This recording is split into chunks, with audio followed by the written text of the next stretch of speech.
Terhormat Datuk Seri Tuan Guru Haji Abdul Hadi bin Awang.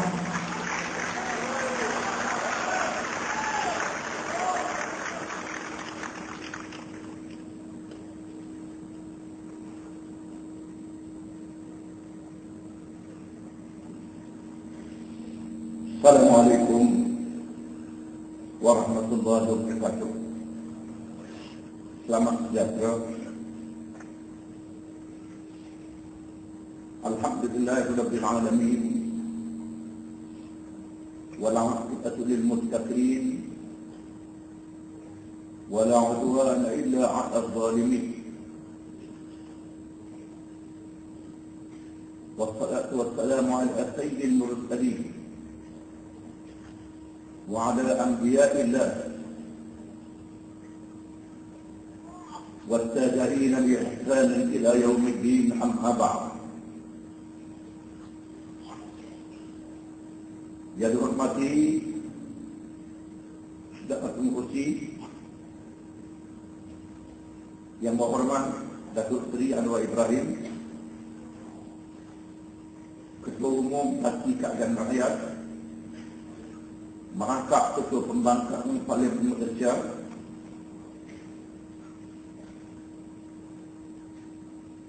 yang berhormat, yang dihormati Datuk Seri Wan Rizal Ismail, Presiden Parti Keadilan, yang berhormat, yang berhormat Sir Lim Guang Eng, Ketua Agung DAP, yang berhormat Menteri-Menteri Besar dan Ketua Menteri Pakatan Rakyat, seluruh pimpinan Pakatan Rakyat, rakan-rakan daripada NGO, para tetamu dalam dan luar negara, wakil-wakil berkedutaan, hadirin dan hadirat yang dihormati dan dihadiri sekalian. Kita bersyukur kehadirat Allah Subhanahu wa taala kerana sekali lagi berada dalam kesempatan yang sangat bermakna di penghujung tahun 2010. Setelah setahun lalu kita sama-sama melakarkan sejarah dengan mengadakan Konvensyen Pakatan Rakyat yang pertama di Shah Alam. Tentunya Konvensyen Pakatan Rakyat kali kedua ini pula akan menjadi medan kita bermuhasabah, menilai keperluan, menandu arah pencapaian dan penambahbaikan tindakan kita. Setelah kita diberi amanah mengurus kerajaan di 4 buah negeri dan seterusnya memimpin rakyat untuk membuat perubahan di negeri yang lain, insya-Allah. Hadirin dan hadirat yang dihormati, setahun yang lalu kita telah sama-sama menerokai daftar bersama yang dipersetujui dengan rangka matlamat melaksanakan muafakat yang sangat bermakna dalam negara kita ini, bagaimana membebaskan negara dari kemelut yang sangat menekan rakyat dan penuh dengan penyakit di segala sudut, seterusnya membentuk gagasan alternatif terbaik untuk negara. Maka kita telah mencorakkan daftar bersama yang penting di buah muafakat Pakatan Rakyat, yaitu yang pertama, mengembalikan demokrasi terus dan tulen. 2, memacu ekonomi prestasi tinggi, mapan dan adil. 3, keadilan sosial dan pembangunan insan. Dan 4, hubungan persekutuan negeri dan dasar luar negara. Semua dasar bersama ini akan terus dilaksanakan selari dengan peruntukan perlembagaan persekutuan yang merupakan suatu penzahiran cita-cita dan harapan rakyat Malaysia yang merdeka. Di dalamnya hak asasi setiap rakyat, termasuk hak agama, bahasa, kerakyatan dan budaya dijamin dengan sepenuhnya. Dalam hal ini, PAS akan terus menjadi penjaga amanah bagi memperkasakan Islam sebagai agama bagi persekutuan, di mana perubahan kita adalah dalam ruang lingkup undang-undang negara dengan mengambil kira Islam sebagai agama rasmi negara, dengan meletakkan Islam berdasarkan kepada maknanya yang sebenar. Dalam masa yang sama, agama-agama lain boleh diamalkan dengan aman dan damai di mana-mana sahaja di negara kita ini. PAS percaya bahawa kekeliruan terhadap Islam yang adil yang ingin dibawa oleh PAS berlaku kerana contoh dan tafsiran salah terhadap Islam yang ditunjukkan oleh UMNO selama ini, sehingga melahirkan pemimpin yang tidak amanah dan berkuasa melalui rasuah serta penipuan. PAS percaya bahawa keadilan sejagat Islam yang sememangnya bersesuaian dengan fitrah manusia atau naluri mereka boleh menjadi tiang seri yang mampu untuk menyatukan hati manusia. Kita mesti menyadari bahawa di sana ada perkara yang sama dan berbeza dalam kalangan manusia yang perlu diraihkan. Islam iktiraf kewujudan berbagai kaum, dan perpaduan itu mestilah berteraskan rasa saling hormat menghormati dan kenal mengenal di atas sifat kemanusiaan, serta dilayan dengan adil walaupun berbeza agama dan kaum. Firman Allah Ta'ala, Ya ayuhan nas, inna khalaqnakum min dzakarin wa untha waj'alnakum syu'uban wa qabaila lita'arafu inna akramakum 'indallahi atqakum innallaha 'alimun khabir. Hai manusia, sesungguhnya kami menciptakan kamu daripada seorang lelaki dan seorang perempuan dan menjadikan kamu berbangsa-bangsa dan bersuku kaum, supaya kamu saling kenal mengenal. Sesungguhnya orang yang paling mulia di antara kamu di Allah ialah orang yang paling bertakwa di antara kamu. Sesungguhnya Allah Maha mengetahui lagi Maha mengenal. Kita perlu menyadari sebagaimana seorang manusia tidak boleh hidup secara individu, mesti bermasyarakat, bertolong-menolong di antara satu sama lain. Begitulah dunia ini. Tidak boleh hidup dengan satu bangsa sahaja di satu kawasan. Mestilah berbagai-bagai bangsa dan bermasyarakat di antara satu sama lain dengan cara yang baik. Kita telah bersatu untuk terus melindungi kedudukan istimewa orang-orang Melayu dan anak negeri mana-mana antara negeri Sabah dan Sarawak, dan kepentingan sebab kaum-kaum lain sejajar dengan perkara 153, mempertahankan peranan dan tanggungjawab institusi raja berperlembagaan, memartabatkan penggunaan bahasa Melayu selari dengan perkara 152 perlembagaan, dan memperluaskan bahasa Melayu sebagai lingua franca serantau. Dan dalam masa yang sama, melindungi dan memperkukuhkan penggunaan bahasa ibunda semua kaum. Seluruh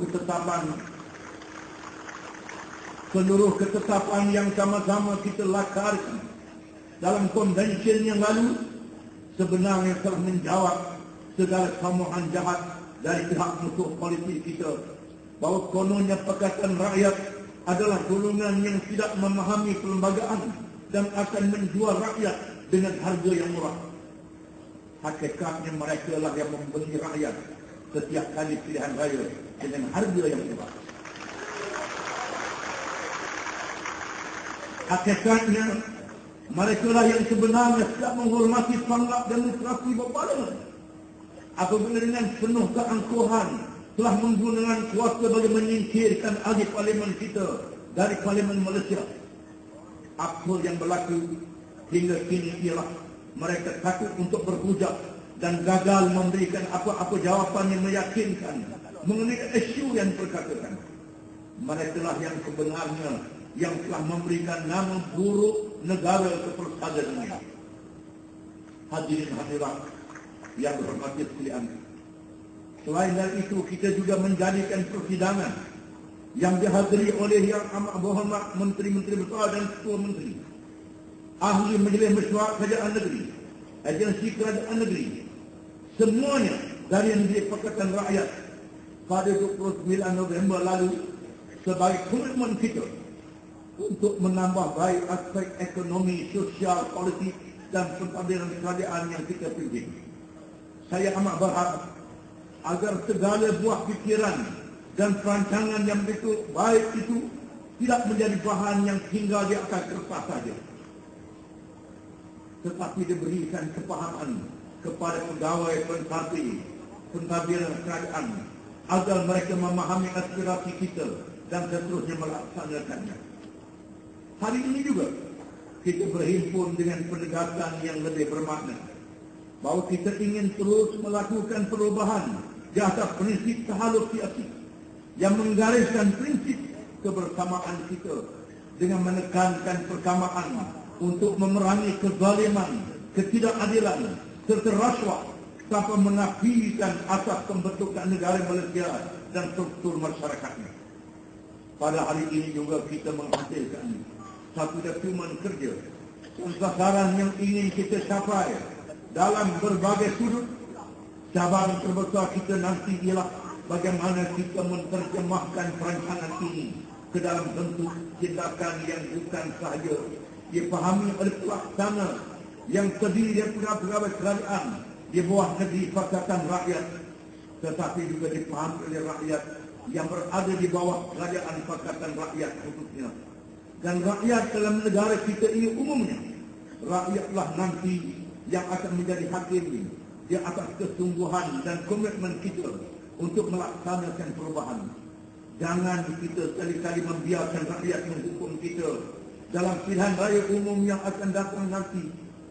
Dalam keadaan yang sama-sama kita menyadari rakyat yang menjadi hakim mendapat keterangan daripada saksi-saksi yang bohong dan tidak adil, yang tidak berpihak kepada demokrasi yang adil.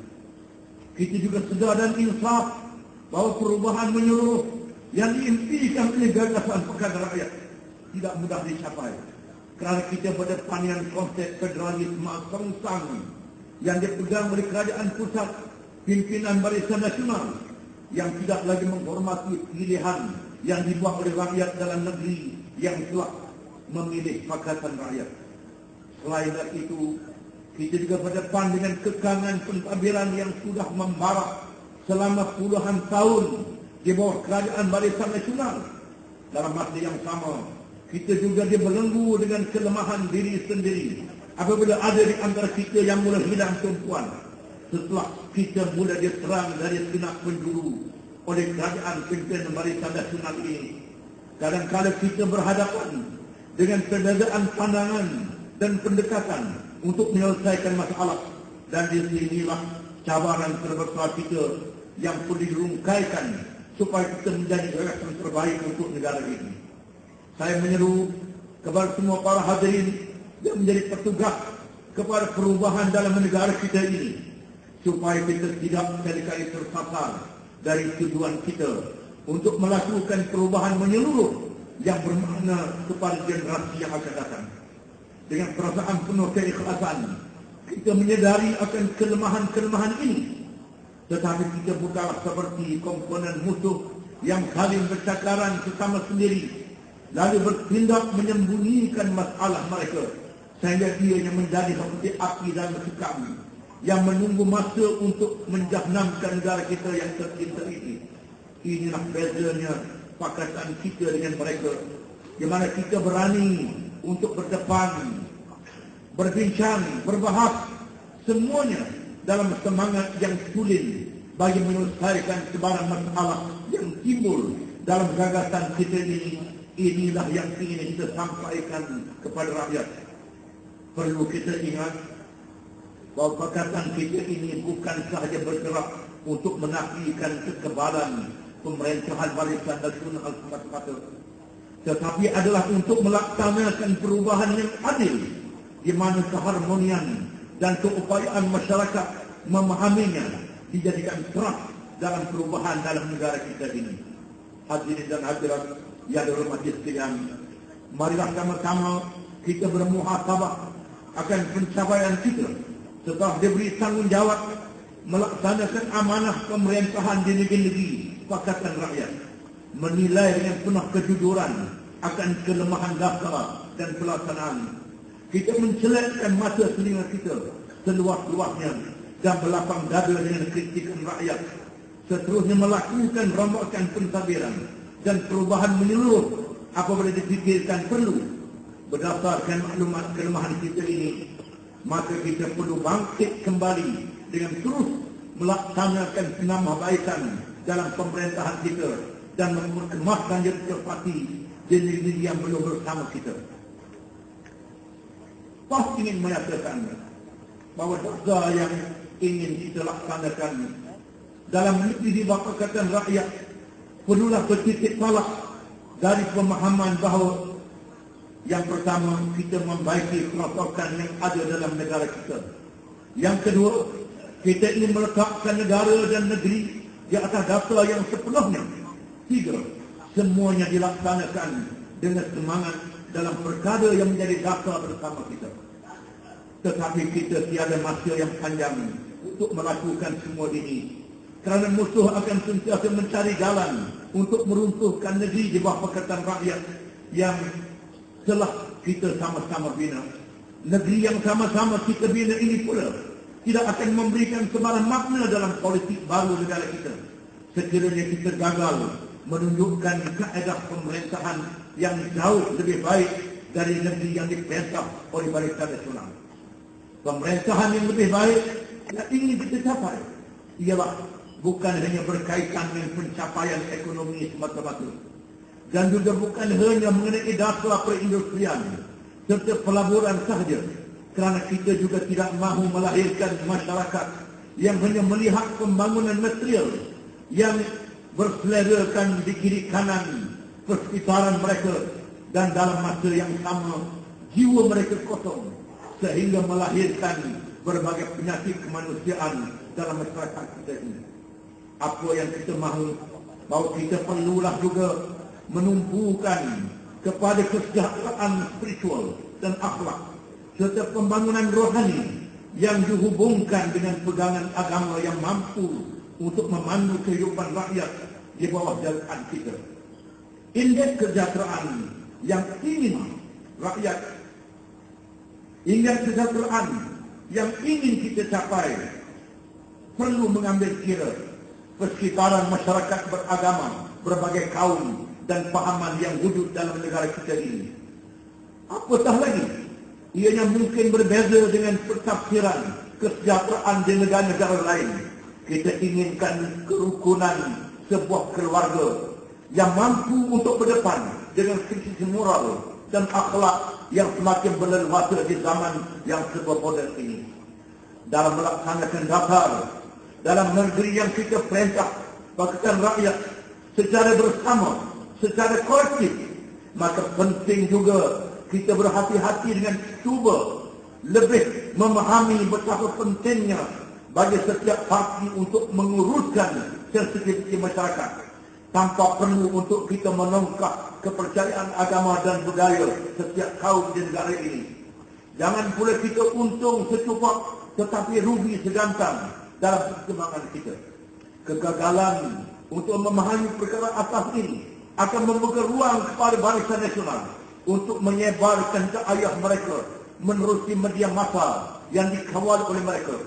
Kita akan berada dalam keadaan yang sangat defensif untuk melawan kuasa media mereka yang akhirnya membuatkan rakyat terbanyak akan menjadi keliru. Akhirnya kita semua akan rugi. Kita perlu menyadari betul-betul setiap noktah titik yang kecil kesalahan yang kita lakukan akan dia besar ke atas sana bukit dan gunung. Kesalahan besar yang dilakukan oleh mereka akan ditutup dengan serapi-rapinya bagi membutakan pemikiran rakyat. Pendekatan bertahan ini perlulah diubah dengan kita sendiri menentukan agenda kita bersama rakyat dan bukan hanya responsif terhadap serangan musuh. Oleh yang demikian, sudah tiba masanya untuk kita memasuki fasa seterusnya dalam gerak kerja kita dengan kita menggunakan media kita sendiri yang boleh sampai kepada rakyat. Gerak kerja ini perlulah disusun secara bersama di kalangan negara, pakatan negeri, pakatan rakyat, petugas parti dan semua kalangan pengamal media yang bersama dengan kita hendaklah menunaikan tugas membantu dengan cara yang sebaik-baiknya.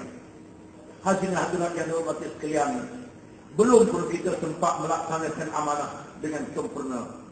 Angin yang bertiup kencang di waktu ini telah memberi gambaran bahawa saat dan ketika untuk kita berdepan dengan pilihan umum ke-13 detiknya semakin hampir.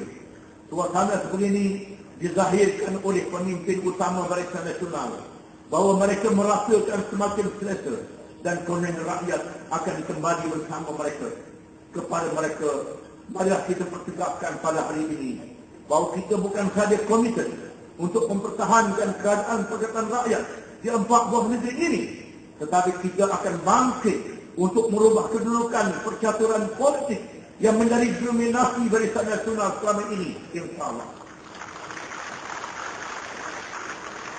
Kita juga mencabar pemimpin Barisan Nasional untuk berani turun ke langgang secara amanah dan jujur, padang yang sama rata, tanpa bergantung pada agensi dan institusi kerajaan, tidak memperkudakan media massa, serta menaburkan janji kosong dan raya yang saban tahun menjadi rasuah mereka kepada rakyat. Mari kita turun ke langgang, percaya penuh demokrasi, bukannya berpaut kepada demokrasi yang rosak. Kepada saudara-saudari yang hadir dalam konvensyen ini, ingatlah bahawa sekiranya kita ingin mencapai kejayaan yang lebih baik dari pilihan raya umum yang lalu, maka pada ketika dan saat ini kita perlu memperkemaskan jam telah pilihan raya, mempersiapkan petugas, merangka strategi berkesan, membaiki kelemahan, dan seterusnya menampilkan calon yang amanah dan jujur kepada rakyat. Pastikan calon yang tidak berkata, yang tidak melompat.